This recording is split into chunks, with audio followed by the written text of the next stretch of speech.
स्वागत है हमारे YouTube चैनल स्टडी कंपटीशन में। आई होप आप सब अच्छे होंगे। आज मैं आपके साथ प्राचीन इतिहास का कुछ पोर्शन कंप्लीट करने वाली हूँ। तो स्टार्ट करते हैं आज की वीडियो। सबसे पहले बात करते हैं अपन प्राचीन हिस्ट्री के बारे में। प्राचीन हिस्ट्री में सबसे पहले आता है कि उत्पत्ति पृथ्वी की कब हुई थी। पृथ्वी की उत्पत्ति हुई थी 4.8 बिलियन ईयर्स बैक हुई थी। जीवन पृथ्वी पर कब से शुरू हुआ था? 3.5 बिलियन ईयर्स बैक। मानव जीवन शुरू कब हुआ था? 42 लाख ईयर्स बैक। उस समय मानव को क्या कहते थे? उस समय मानव को होमो सेपियन के नाम से जाना जाता था। होमो सेपियन, आज भी अपन होमो सेपियंस ही है। होमो सेपियंस का मतलब होता था ज्ञानी व्यक्ति। इसके बारे में कब पता चला अपन को? 30,000 साल पहले की बात है ये। मतलब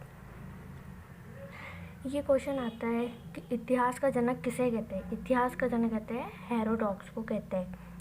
484 BC में इनका जन्म हुआ था हेरोडोटस। तो ये इम्पोर्टेंट है, ये पेपर में आ जाता है। हेरोडोटस की जो पुस्तक थी या ग्रंथ था उसका नाम क्या था? हिस्टोरी पुस्तक नाम था। हिस्टोरी पुस्तक। इंडिया हिस्ट्री, ठीक है। इंडिया हिस्ट्री की बात करते हैं। उत्तर में हिमालय से लेके दक्षिण में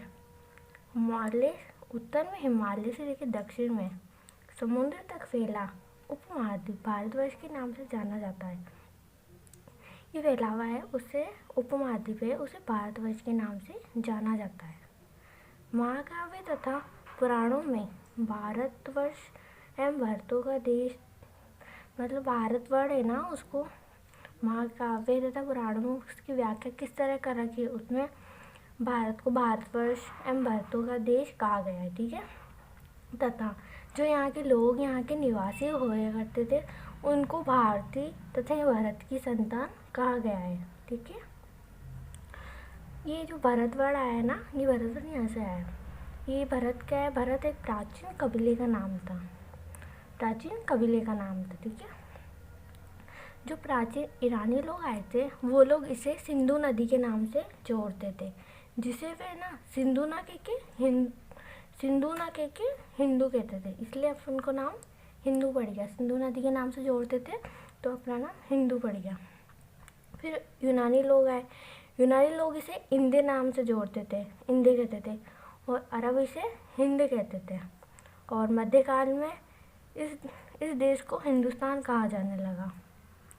पूरे मध्यकाल में हिंदुस्तान वर्ड फैल गया, कहा जाने लगा। और ये हिंदुस्तान वर्ड कहाँ से लिया है? फारसी शब्द से बना है, हिंदू से बना है। ये फारसी शब्द हिंदुस्तान से बना है, ठीक है। नेक्स्ट,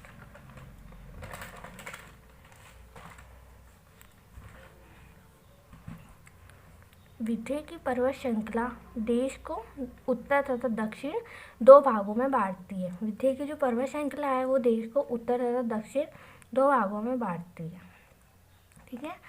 भारत के जो लोगों का निर्माण किस नस्लों से हुआ है? ये पेपर में आता है कि भारत के ऑप्शन में ये आ जाता है, ये आ जाता है, ये आ जाता है, ये नहीं आता, कोई ना कोई तो ऑप्शन में आएगा ही। तो आप सब ध्यान रखना, ठीक है। भारत के लोगों का निर्माण किन नस्लों से हुआ? प्रोटो ऑस्ट्रेलाइड से हुआ, पेलो मेडिटेरियन से हुआ, काकेशाइड से हुआ, निग्रोर से हुआ, मंगोलाइड से हुआ। और ये जो ये है ना, ये नस्ल ये सबसे प्राचीन थी, ठीक है। आगे बात करेंगे इसके बारे में। अब बात करते हैं इतिहास को कितने भागों में बांटा गया है। इतिहास को 3 भागों में बांटा गया है। और इसको बांटने का श्रेय किसको जाता है? जो एक थे जर्मन इतिहासकार थे उनको जाता है। क्या नाम था उनका? उनका नाम था क्रिस्टोफ सेलियरस, ठीक है। ये इम्पोर्टेंट है, पढ़ लेना आप अच्छे से। इन्होंने कब बताया था? 1638 लेके 1707 AD तक, ठीक है। ये टाइम पीरियड है। अब इंडियन हिस्ट्री के बारे में अपन को जानकारी कहाँ से मिली थी, कौन से सोर्सेज थे इसके, ठीक है, इसके बारे में बात करते हैं। साहित्य स्रोत में आता है, इसमें अपन को क्या क्या पता, किस के बारे में कहाँ से पता चला? इसमें आता है पुराण हुए, वेद हुए, बुद्ध जैन ग्रंथ हुए, इनके बारे में अपन को पता चलता है। इंडियन हिस्ट्री के बारे में अपन को इन सब से पता चलता है। प्राचीन जो भारतीय यात्री आए थे ना, उनसे भी अपन को पता चलता है आपकी अपनी इंडिया हिस्ट्री के बारे में। अब पुरातात्विक स्रोत में क्या आते हैं? पुरातात्विक स्रोत में आते हैं लिखावट, वस्तु, सोने चांदी के आभूषण हुए, इनके बारे में अपन को पता चलता है कि हाँ वहाँ पे लोग थे। इस सब से पुरातात्विक स्रोत का मतलब यही होता है कि वहाँ से अपन को ये सब पता चला है। ठीक है। अन्य स्रोत का मतलब है कि और क्या चीज़ हो सकती है जिससे अपन को पता चला है। जैसे हुआ रामायण, फिर हुआ महाभारत। रामायण में आता है इनके लेखक कौन है, इनके लेखक है वाल्मीकि है। इसमें कितने श्लोक है? 24,000 श्लोक है इसमें। महाभारत में कितने श्लोक है? 1,00,000 श्लोक है। महाभारत का युद्ध कितने दिन चला था? महाभारत का युद्ध चला था 18 डेज। ठीक है।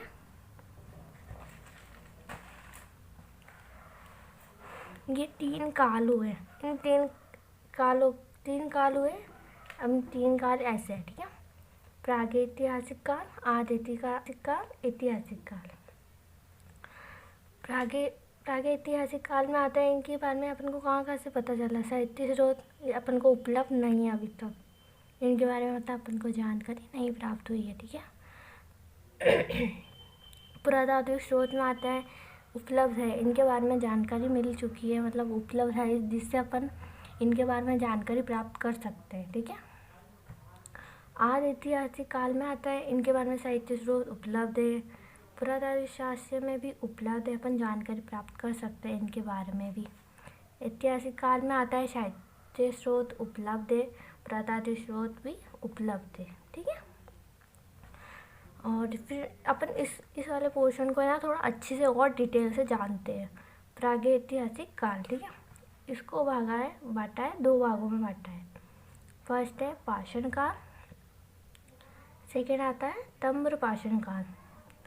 इसमें अपन को पता चला कि इसमें है ना लोग है ना पत्थर से उपकरण बनाने लग गए थे वो लोग। ताम्रपाषाण काल में आता है वो पत्थर के साथ साथ तांबे का उपयोग भी करने लगे थे। वो इधर तो पत्थर चल ही रहा था उनका, पत्थर से उपयोग कर ही रहे थे वो लोग, बट इसमें ना वो लोग पत्थर के साथ साथ तांबे का उपयोग भी जान गए थे। ठीक है।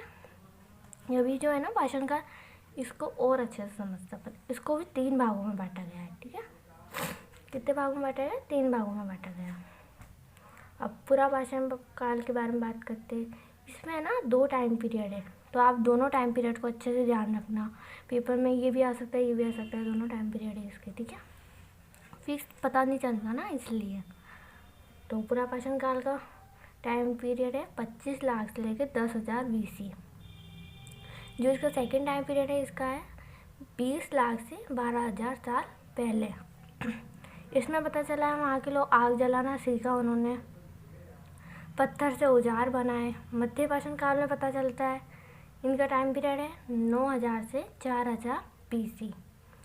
और सेकेंड टाइम पीरियड है 12,000 पहले से 10,000। ठीक है। इसमें क्या पता चलता है? इसमें पता चलता है पशुपालन के साक्षी मिले वहाँ के। इसका मतलब है कि वहाँ के लोग पशुपालन के बारे में जानकारी उनको पता चल गई थी, तो वो पशुपालन शुरू कर दिया था उन्होंने। इसमें उन्होंने घर बनाने लग गए थे, वो घर बनाए, औजार, घर मतलब ऐसे ईंटों के नहीं बनाए थे, उन्होंने घर बनाए थे, घास के घर बनाए थे, इन सब के बनाए थे। औजार उन्होंने बनाए, औजार बनाए थे, पत्थर से बनाए थे उन्होंने। ठीक है।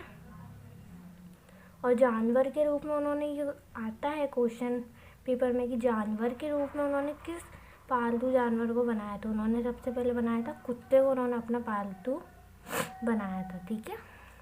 नवपाषाण काल, इसका टाइम पीरियड है 9,000 से 10,000। ठीक है। और इसका समय सेकेंड है 10,000 पहले।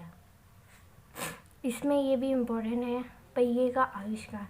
पहिए का आविष्कार आता है कि पहिए का आविष्कार किस काल? नवपाषाण काल में हुआ, पहिए का आविष्कार हुआ। तांबे का प्रयोग भी आता है, तांबे का प्रयोग कब हुआ? नवपाषाण काल में हुआ। ठीक है। आप अच्छे से इस चीज़ को अच्छे से पढ़ लेना। ठीक है। सेकेंड।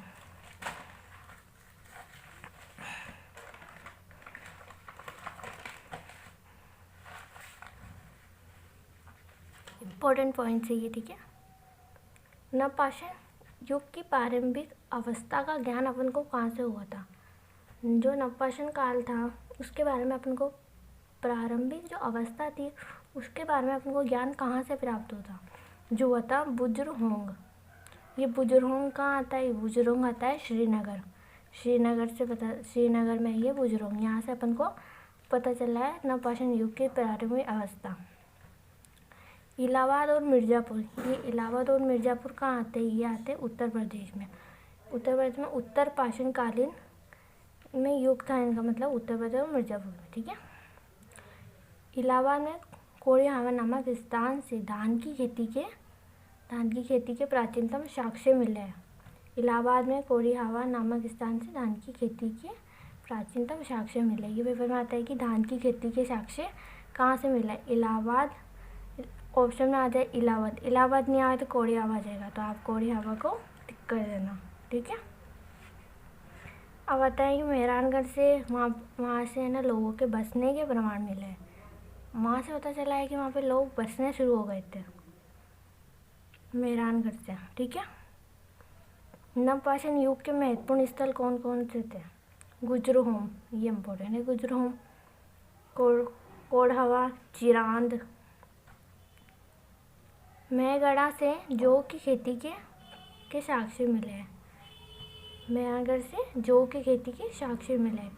कोड़ियाहावा, मेहगढ़ा से, कोड़ियाहावा है और ये मेहगढ़ा है, यहाँ से भेड़ बकरियों के पालने के साक्ष्य मिले हैं। तो ये जो मिले ना ये साक्ष्य, ये सब इम्पोर्टेंट है, तो आप अच्छे से इनको रिवाइज करना, ठीक है। अब आता है आदिम जातियाँ। जो मैंने आपको पहले जातियाँ बताई थी ना, वही जातियाँ हैं। इन्होंने जो ये थे ना डॉक्टर BS गुहा, इनके अनुसार जातियाँ कितनी थी? इनके अनुसार जातियाँ थी 6। इन्होंने 6 भागों में जातियों को बांटा था। जो ये निग्रोटो जो जाति थी, ये भारत की प्राचीनतम जाति थी। मैंने आपको उस समय भी बताया था जब मैं पढ़ाई थी, उस समय बताया था। इम्पोर्टेंट है तो आप इम्पोर्टेंट कर लेना इसको, ठीक है।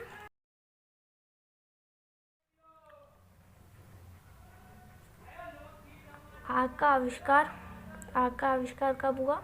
पूरा पाषाण काल में हुआ। आग का आविष्कार पूरा पाषाण काल में हुआ, ठीक है। पहिए का आविष्कार कब हुआ? पहिए का हुआ नवपाषाण काल में, ठीक है। ये दोनों ही इम्पोर्टेंट है। आग का भी आ जाता है एम पहिए का भी आ जाता है। सेकेंड, मनुष्य ने सर्वप्रथम तांबा धातु का उपयोग किया, ठीक है। मनुष्य ने सर्वप्रथम किस धातु का उपयोग किया? ये क्वेश्चन आता है। किसका किया? तांबे धातु का प्रयोग किया। और औजार प्रथम औजार कौन सा बनाया उसने? कुल्हाड़ी बनाई थी उसने। सर्वप्रथम कौन सा धातु बनाया था उसने? कुल्हाड़ी बनाई थी। और कृषि का आविष्कार कब हुआ था? कृषि का आविष्कार हुआ था नवपाषाण काल में हुआ था कृषि का आविष्कार। मनुष्य द्वारा प्रथम प्रयुक्त अनाज कौन सा था? मानव द्वारा प्रथम प्रयुक्त अनाज चावल था। ये भी आता है पेपर में, इम्पोर्टेंट है, ठीक है। और ये रॉबर्ट बुश थे, वे व्यक्ति थे जिन्होंने 1663 ईस्वी में भारत में पुरापाषाण औजारों की खोज की। कौन थे इन्होंने भारत में पुरापाषाण औजारों की खोज की? रॉबर्ट बुशफुट, ठीक है। ये जो व्यक्ति थे। नेक्स्ट आता है पल्लवरम नामक स्थान पर भारतीय पुरापाषाण कलाकृति की खोज हुई। पल्लवरम नामक, पल्लवरम किसी स्थान का नाम है, ठीक है। भारतीय पुरापाषाण कलाकृति की खोज हुई। अब आता है नेक्स्ट, पूर्व पाषाण युग के मानव की जीविका का मुख्य आधार शिकार था।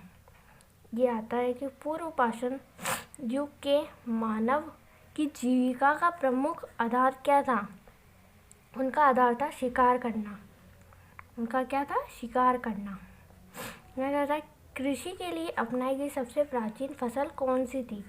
कृषि के लिए अपनाई गई सबसे प्राचीन फसल गेहूँ थी, ठीक है। गेहूँ थी एम जौ थी, जो एम ये इम्पोर्टेंट है, ये पेपर में हमेशा रिवाइज होता रहता है, हमेशा। कोई सा भी पेपर ले लो, एसएससी का ले लो, रेलवे का ले लो, एनी अदर कोई सा भी पेपर ले लो, आता रहता है। ठीक है। गेहूँ है जो कृषि के लिए अपनाई गई सबसे प्राचीन फसल थी है। ठीक है। कृषि का प्रथम उदाहरण कहाँ से मिला है? मेहरानगढ़ से प्राप्त है। कृषि का प्रथम उदाहरण मेहरानगढ़ से प्राप्त है। ये सब इम्पोर्टेंट है, आप अच्छे से रिवाइज करना इसको प्लीज़। ठीक है। भारत में पूर्व प्रस्तर युग के अधिकांश औजार स्फटिक पत्थर के बने थे। ये क्वेश्चन आता है कि उस समय अधिकांश औजार किस पत्थर के बने थे? अधिकांश औजार बने थे स्फटिक पत्थर के बने थे। किसके बने थे? स्फटिक पत्थर के बने थे। स्फटिक पत्थर के बने थे। ठीक है। मध्यपाषाण काल के विषय की जानकारी सर्वप्रथम 1867 में हुई थी। CL कलाई ने की थी। ठीक है। मध्यपाषाण जो काल था उसके बारे में जानकारी अपन को किसने दी थी? उसके बारे में जानकारी दी थी CL कलाई ने। कब दी थी? 1867 में दी थी। ठीक है। ये इम्पोर्टेंट है, आप अच्छे से इन सबको पॉइंट का रिवाइज कर लेना। ठीक है। चलो फ्रेंड, आज की वीडियो यहीं तक थी। तो हमारे चैनल को like and subscribe and comment करके ज़रूर बताना कि हमारी आज की वीडियो आपको कैसी लगी। तो फ्रेंड्स, मिलते हैं नेक्स्ट वीडियो में। जब तक के लिए take care and good bye.